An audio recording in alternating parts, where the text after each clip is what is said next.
I left quietly after discovering my wife's affair. A year later, she found me, seeking forgiveness and a second chance, after hearing of my wife's adultery. I moved to the hills. I'm not sure why I'm writing this, but perhaps it will be helpful to someone now that the incident is over and I've moved on. After 3.5 years of marriage, I learned of my wife's affair in February 2018. I worked a contract job that occasionally required a lot of travel, but also permitted me to work from home when I returned. As a director of a technical sales company, my wife held a very lucrative position, although things had become a little strained due to her working longer and longer hours and me traveling for work. We still had what I would call a fairly excellent marriage. Background: 5 years ago, at a cookout hosted by a mutual acquaintance, I met my wife, who is now my ex. We immediately clicked after we started talking. To be honest, I felt that being with a woman who was so attractive and articulate was a huge advantage. My rough-around-the-edges demeanor somehow appealed to her. After a few weeks of dating, we found ourselves smitten with one another. When we would meet at each other's apartments, the clothes simply flew off. After 18 months of dating, we eventually got married and moved into a large apartment while saving for a down payment on a home. Things began to change after the first 3 years of marriage. Even though I still had feelings for her, I noticed that she would argue over little matters. When I mentioned all the late hours and the increasingly regular work outings, she would grow irate. Since she had been moving up the corporate ladder, she would claim that it was a necessary component of paying the dues. At least that was her justification. She informed me that since I was also away for weeks at a time, I had no right to challenge her. In reality, I had only been taking vacations for 3 or 4 days every 5 weeks or so. So, I assured her that I could definitely manage cutting back on my travel time. There was never a conclusion to these highly circular arguments. Looking back, I realized that I was unaware that my wife was having an affair. Aside from our declining sexual life and her persistently late work hours, I would never have suspected anything. I simply assumed that she was exhausted from her job. But being rejected so often when I tried to start a sexual relationship had taken a toll on my ego. Although she had a work mobile phone and might have been using it, I didn't witness the covert texting that I had read about in other articles. She used our spare bedroom as a home office and spent a lot of time there. Around September 2017, Kathy began returning home from work and spending the evening at a work engagement instead. This increased from 1 night per week to over 3 nights each week. Although I'm not naturally envious, she would undoubtedly be. Observed by others, and I'm aware that she would need to repel some of the males at her workplace. Despite working with more male CEOs than female ones, she gave off the impression that she was primarily engaged in her job. The first time I suspected she was cheating was a month prior to D-Day. Before returning home, she had made a brief stop at the supermarket. I was asked to assist her with the grocery shopping. Something pink was glinting from just beneath the front passenger seat of her automobile as I was retrieving a few items from the rear seat. It was a bra that belonged to my wife. She preferred ones from a certain clothing store, so I knew it was hers. Looking back, I can see the bra was a warning sign. She always removes her bra first from under her clothes when she's feeling very lustful. I'm not sure why, but when I watched this, I felt sick to my stomach right away. I couldn't understand why her bra was beneath the seat. I didn't say anything more. My heart must have been pounding so hard that I nearly passed out because when I brought the bags back to the kitchen, Kathy asked me how I was feeling and said that I appeared to have seen a ghost. I simply ignored her remark. It took everything I had to conceal my emotions, but I did my best not to appear upset or deceived. I made the decision to try to find out whether or not she was seeing someone that night and the following day. I began to consider all the hints I could have overlooked. Other than the bra, I had no evidence. She works in an office building downtown, and we live in a reasonably big city. I made the decision to temporarily put the affair idea out of my mind and consider giving her more of my attention. I prepared a delicious meal and arranged the dining table with elegant plates, silverware, and candles one Friday after work. I purchased an arrangement of flowers and a lovely bottle of wine. I pointed out the dinner and everything I had made when she arrived as usual, breezing in after work. She apologized and said she was sorry, but she had to go to a neighborhood hangout to meet up with her coworkers. She mentioned that she needed to take a shower first, but that she could have a small snack with me before she left. I guess I went utterly silent because my insides flipped on me. I won't explain the type of anger I was experiencing at the time, but I had had enough. I took my work cell phone and threw it in her back seat while she was taking a shower. I'd been considering this as a means of using my own phone to find her. I walked into the kitchen after that and threw the food and flowers in the garbage. After taking a shower, she got ready and looked stunning, as always. "All right, let's eat," she said. "Never mind, go out with your friends," I urged. She asked me if I was angry after giving me a weird look. "I'm sad that you never want to do anything with me," I said. She got upset and sarcastically remarked on my short fuse while telling me to stop acting like a kid. "Foolish me," I muttered as I stood there, allowing everything to settle in. For once, I felt we should spend the evening together. She simply gave me a sly smile and stormed off. I pulled out my second phone and began following my work phone when she departed. About 20 minutes away, at the bar she often visits with her coworkers, I caught her stopping. I made the decision to go find her automobile.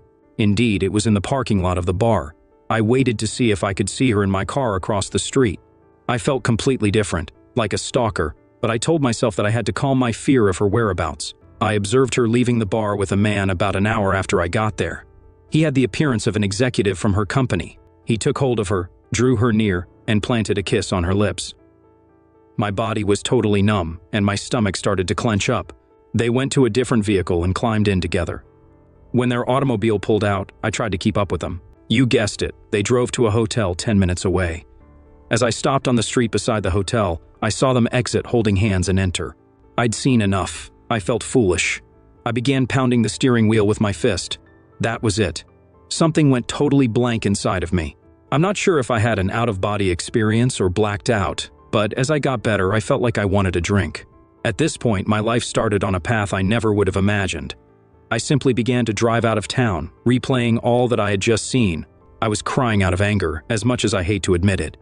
I located a pleasant little tavern on the outskirts of town, some 30 miles away, and stopped in. I ordered a drink while seated at the bar. The bartender, a lady, said that I looked like someone had taken the wind out of my sails, so I guess I looked like death warmed over. I answered, half smiling, "You could say that." A man sat down beside me and struck up a discussion, even though I didn't feel like talking. There was something about this guy that put me at ease. We struck up a conversation, and eventually, my wife's infidelity came up. I told her that all I wanted to do was get away from her and forget about her. "You're not alone, buddy," he replied, giving me a back pat after giving me a quick glance. "I experienced that a few years ago. I think there's a reason why these things occur. Your life can now take a positive or negative turn. I assure you, at this point, everything is totally up to you." His remarks, for some reason, jolted me out of my gloom. Even though I was aware of my pain, I've always been able to see things rationally, and he was absolutely correct. We identified ourselves. Ray was his name. I really liked his salt-of-the-earth vibe, even though he was more of a country guy. "Are you going to move out?" he inquired. I suppose I never thought to look that far ahead. I had a fight-or-flight response going on, and I knew I didn't want to be around this woman any longer. "I have an idea, and I feel very sympathetic to your situation," Ray added. "When the time comes, I have a mobile trailer on my land in case you feel the need to go. It might require some work and isn't very good. Why don't you visit and see if you could imagine yourself briefly residing in anything like that? I'll give you a terrific bargain on it. At least you could even park it on a lovely piece of property I own. I would appreciate it if you could watch it for me. It could be beneficial to escape your predicament, just a thought." I took a moment to comprehend his concept. Hell, honey, if I could have escaped my crazy ex-husband years ago, I would have jumped at the chance to go live in his trailer, or anything, just to get my head on straight, added the bartender, who had been listening in on the chat. Perhaps this was just what I needed, but I felt as though I had wandered into the twilight zone. "Yes, I'll think about it and maybe check it out," I said to Ray after a while. We split up and agreed to get together at his house in a few days. I began to feel as though I had some perspective and an opportunity to escape what I thought was a terrible heartache combined with a nightmare. I knew one thing for sure: I would never ever want to spend time with my wife again. I find cheating to be so disgusting, and it has always been the one thing I thought I would never put up with.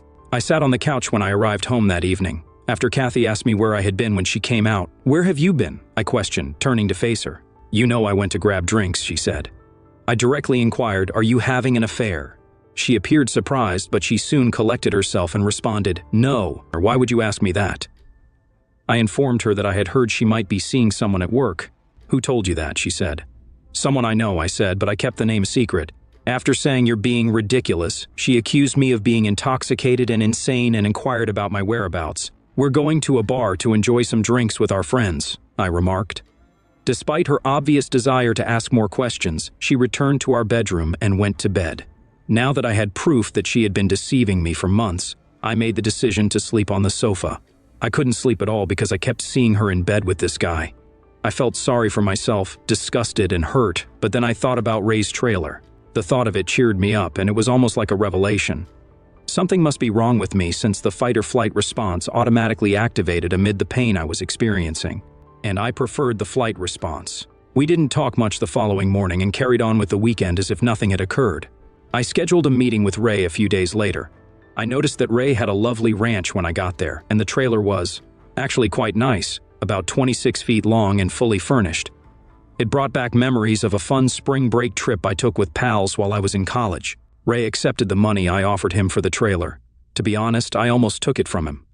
I drove over to see his ranch property after he gave me directions. There were hiking and biking paths close by, and the area was lovely, with lots of trees and scrub vegetation. Ray had a little cabin on a hilltop overlooking the property, with electricity and water accessible for the trailer, and it was close to the foothills of some mountains. Ray promised to set up the trailer for me and pull it to the location. I tried to get Kathy to come clean over the course of the following few weeks, but all I got was gaslighting. I even bluntly warned her that there would be no turning back if I discovered she was cheating.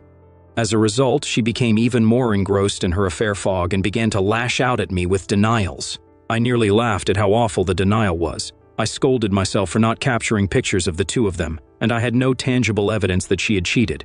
I decided that I wanted to leave this marriage after going through this emotional anguish. Instead of communicating my feelings to Kathy, I simply began planning. While she was at work, I started quietly removing my possessions from the apartment and transferring them to the trailer. At least I felt like I was doing something about it. I saw a difference in Kathy during this period. Although she had been behaving more politely toward me, I believed it was too little, too late. I felt I needed a break too, so she kept going on company outings. After work one night, I got ready too, just as she was leaving. After glancing at me, she inquired about my destination. All I said was, meeting up with some friends. You wouldn't enjoy all the shop talk, and you don't know them. I interrupted her as she began to ask more questions. She used to say precisely this to me whenever I asked if I might accompany her on office excursions.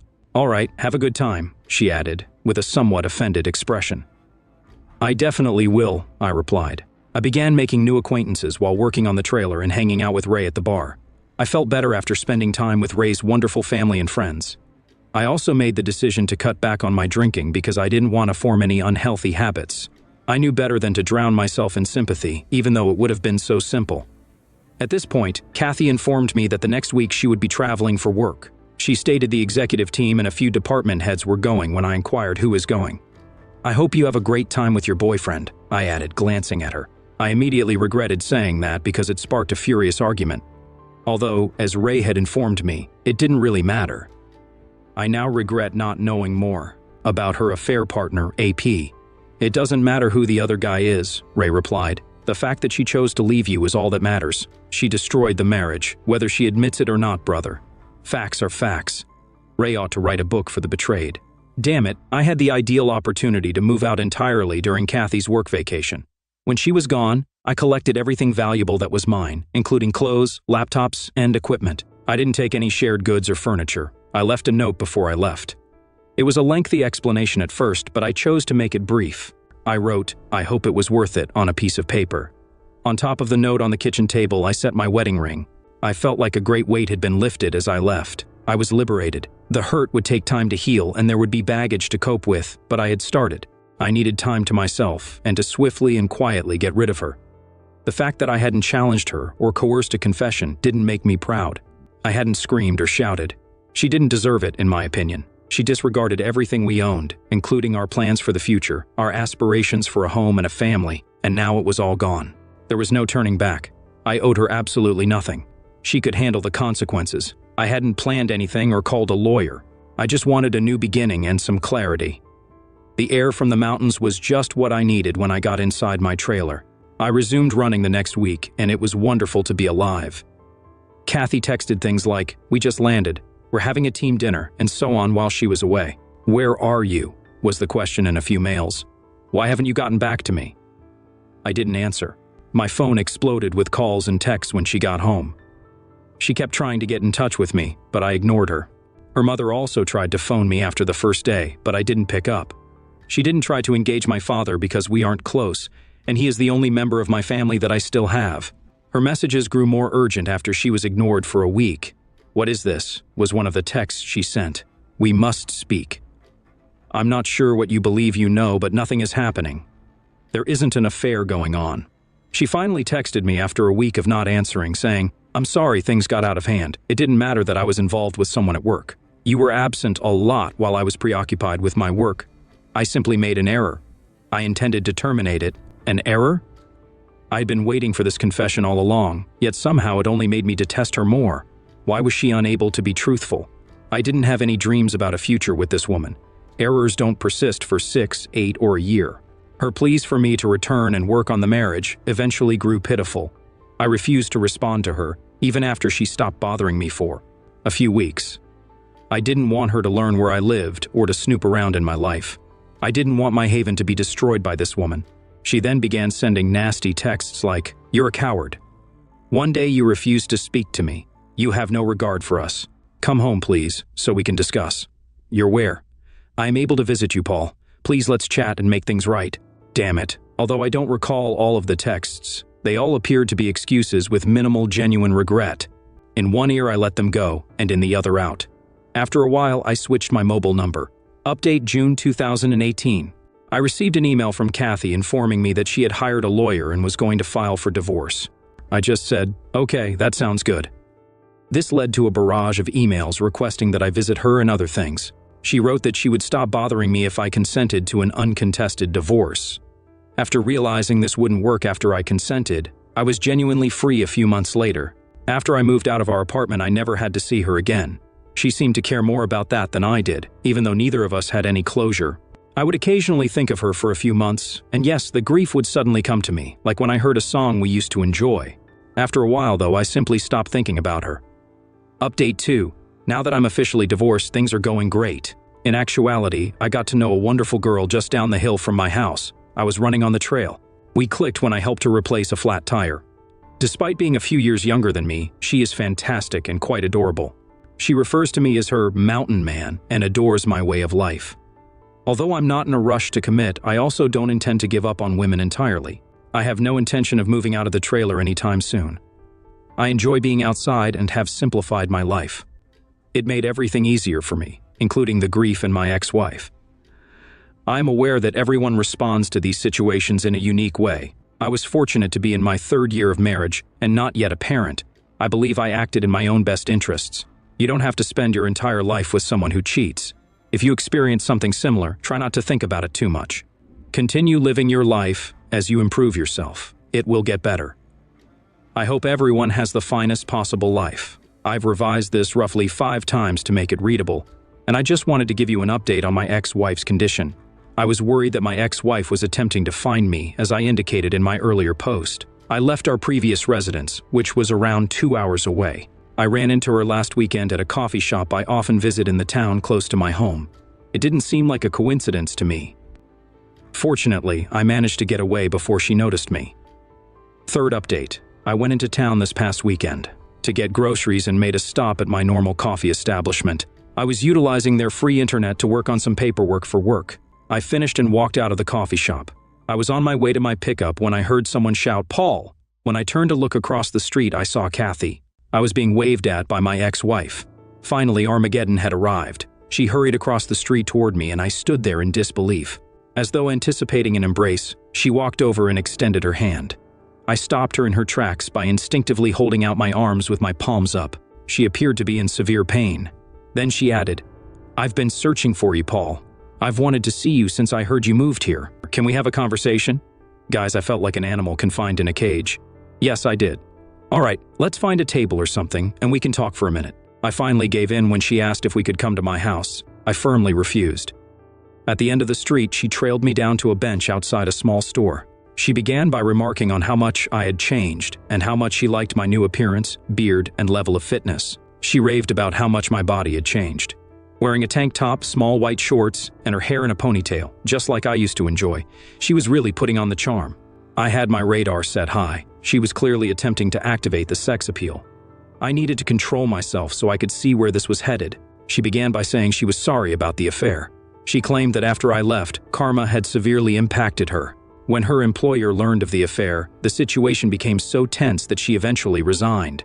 Her affair partner AP, who at the time was engaged, received criticism and was transferred to a different department within the organization. She replied by telling his fiancée the truth after he blamed her for everything, which caused them to split up. This is when she bowed her head and began to weep. I didn't say anything. I just sat there and looked around. She stood up straight and looked at me for a while. "What do you want from me?" I asked. She assured me that she had no intention of having an affair. She stated that the company's politics and positioning drew her in, and that her AP used his charm and influence to corrupt her. She acknowledged that she felt she was taking advantage of him, as much as he was taking advantage of her, after I accused her of cheating. She stated that she intended to come clean. She drank after work to ease the guilt she felt at the moment because she loathed herself. She claimed that she felt so stupid, so alone, and as if her heart had burst with loss immediately after I departed. She ended her relationship with her AP right away. She believed she had to find me to see if there was any chance of reconciliation because I refused to speak with her or get in touch with her. She desired a fresh start. She hoped we could start afresh, even though she knew we were divorced. I simply gazed at her. I then gave it to her. "You have no right to come out here and undo all the harm you have done. Do you think I'll overlook everything you did to destroy our union? As I previously stated, we were done if you cheated. Forgiveness does not exist. This relationship will not be restarted. You murdered it. As soon as you left me, you ruined everything we had. How foolish do you believe me to be? One evening I watched you enter a hotel with him. Were you aware of that?" I became aware that people were beginning to notice that my voice had been getting louder. She grabbed my arm and started crying. After letting her sob on my shoulder for a while, I pushed her away. "I deserve all this," she replied, glancing up at me. "I am certain that I do. If nothing else, would you allow me to take you out to dinner?" "I'd rather not go. I would like to speak further. I want to make sure that we are transparent about everything. You need to spend more time with me than you have in the past, Paul. Please, I love you so much. Even though I know you might not want to hear it, before you left me, I had no idea how much I loved you. You broke me as much as I broke you. I'm unable to forgive myself, and I don't want to do so till the day I pass away." She began to sob uncontrollably and hyperventilate. I lifted her up and gave her a hug. It seemed like my only option for soothing her. I knew then that I had shattered her heart as severely as she had shattered mine. Walking, we found a peaceful spot to carry on our conversation. I said, "How did you find me?" When she had calmed down. "Have you engaged a private investigator?" After giving it some thought, she responded no with a small giggle. She clarified that she asked how things were going when she ran into Stacy a few weeks prior. Stacy didn't mention that she had noticed me. Kathy forced her to reveal all the information. I had warned Stacy not to tell her, so she was reluctant, but Kathy persisted. Stacy finally gave in, but all she knew was that I lived somewhere close by and was in town on her days off. She began to come here to check on me. I kind of laughed when she said that, thinking, damn, Stacy can't keep her trap shut. She blushed. We ultimately decided to have dinner at a charming little spot with a patio. I made sure we didn't drink anything since I wasn't going to give her a reason to be kind to me or say she wasn't so inebriated that she couldn't drive back. In fact, we had a good conversation. I then escorted her to her vehicle. She insisted that she hadn't dated anyone else since I left and vowed fervently that I was the only person she wanted. So she pushed me hard to stay longer. "No, it's still way too early for me to go down that road," I informed her. She pleaded with me to come back, but I didn't say yes. After giving her my new email address, I didn't say anything more. My response to her request for my phone number was, "You'll just blow it up with texts and calls." She wept over it, but in the end, she agreed with my choice. She promised to send me an email with information on returning to town the following weekend before she left. I asked her directly, "Would you have forgiven me if I had been the one cheating?" before she got into her car. "Yes, in time. But only if we saw a marriage counselor and worked through the healing process with lots of talking, maybe even a binding agreement," she responded after pausing to reflect. "All right, maybe I could do that in 5 or 10 years, I answered. "I would wait if that's what it would take," she replied. She then took both of my hands in hers, looked me in the eye and said, "God damn it, Paul, I will always love you and will do anything to prove it." This statement truly caught me off guard. Her remarks continued to upset me even after she left. She had spoken those words so firmly. However, I was still unable to envision us reuniting, even though I felt better about the incident. I was unable to perceive her as a friend at this time, perhaps a friend. But even that was a mystery. I returned home, enjoyed a long run, had some beer, and thought about how far I had come. Could someone please assure me that she wouldn't destroy the tranquility I had created for myself? I had no idea. I had the luxury of time to sort through it and get perspective, but it was all still too vivid in my mind. Last update, most likely, this will be my final update. When I first uploaded my story to Reddit, the moderators kept taking it down. In summary, I ghosted my ex-wife for more than a year before she discovered me. She wanted to make amends and start over with us. You will be deeply disappointed if you thought I would be the typical beta, blue pill fool and forgive her. She expressed her love and regret for the affair in a lengthy email she sent me last week. She offered to come out and stay with me for the weekend once more. My answer, I silenced her. I informed her that I had no plans to make amends with her. I'm totally happy living alone, taking advantage of my secluded position, and keeping things simple. At 32, I'm not in a rush to make changes. I have my own self-determination plan and have enjoyed the company of a few women and friends. I made it clear in my email response that I had no intention of reconciling and declined to provide her with my phone number. I no longer know or trust you because you made your bed. I hope the best for you, and perhaps we might become friends in the future, but not right now. She was annoyed by my evasiveness and responded in a telling way. She acknowledged that she had taken a job offer from a different state. Her true goal had been for me to accompany her, believing that my remote work would make the move simple. She wished we could start over somewhere new. She wanted to visit me in person to attempt to persuade me because she was running out of time before moving. Luckily for me, her time was up because I had a week of business travel scheduled. I'm grateful I will no longer have her in my life. She will soon recognize that her time with me is over, but I anticipate receiving a few more emails. She'll need to find someone else, and she might even cheat on them. To anyone reading this, make the most of your life, let go of the past, and give yourself the strength to go on. To all of you, good luck. Thank you for watching. If you haven't subscribed yet, please do so and hit the notification bell to stay updated with more shocking real-life stories happening around you.